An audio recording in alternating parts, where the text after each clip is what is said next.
Okay, this video is going to look at the fact that there should be a coincidence of actus reus and menswear.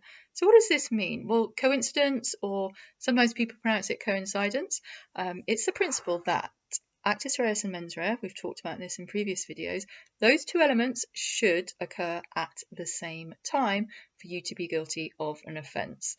This is sometimes referred to as the Contemporanity Rule. So look up how to spell that. So let's give an example. Examples always make things easier. You are welcome to give examples in exam questions or essays. It helps, it demonstrates your knowledge and understanding. Okay, you go to the victim's house because you want to beat them up. When you get there, they're out. So the whole way you're driving there, you're like, I want to beat them up, I really want to hurt them, I want to seriously injure them. On the way home, you happen to accidentally knock a cyclist off their bike and both the cyclist's legs are broken. Turns out that cyclist is the person that you went to beat up. So as you were driving, you had the mens rea. You intended to seriously harm them. And then later on when you were driving home, you actually committed the actus reus of GBH by breaking both their legs. Now, those two situations, you're probably not close enough. You've got the actus reus, you've got the mens rea, but they do not coincide. They are not linked together enough. So the courts have had to look at this principle and decide how close can the actus reus and mens rea be, or how far apart can they actually be. So the two main exceptions to the actus reus and mens rea happening at the same time are the continuing act theory and the transaction theory. So first of all, continuing act theory. This is established by superimposing the mens rea upon an existing actus reus. So think of it as you've got the actus reus first and then the mens rea happens a little bit later, but we're saying the actus reus is all going on whilst then the mens rea is added to it.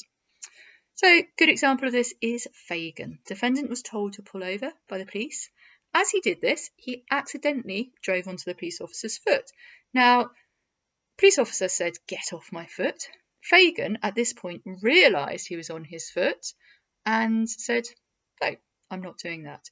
So initially he did have the actus reus of the battery because he was on the foot, but it was not a crime because there was no mens rea.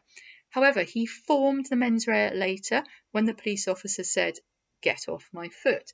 So the court said, well, it was a continuing act. That actus reus was going on and on and on and on, and then the mens rea happened whilst the actus reus was going on. So they did coincide and our defendant was guilty. So what is the transaction theory? This is almost the other way around. You have the mens rea first and then the actus reus.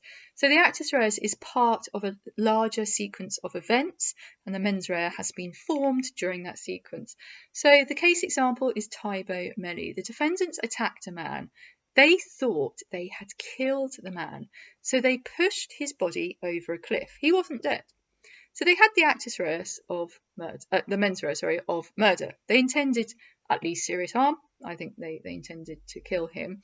But he didn't die until hours later, and he died of exposure, so from being out in the elements, so from lying unconscious at the bottom of a cliff. So the courts turned around and said, well, you are guilty of murder. You had the mens rea first, the actus reus followed later, but the two are linked and the two are close enough to be guilty. So that is what is meant by the coincidence of actus reus and mens rea.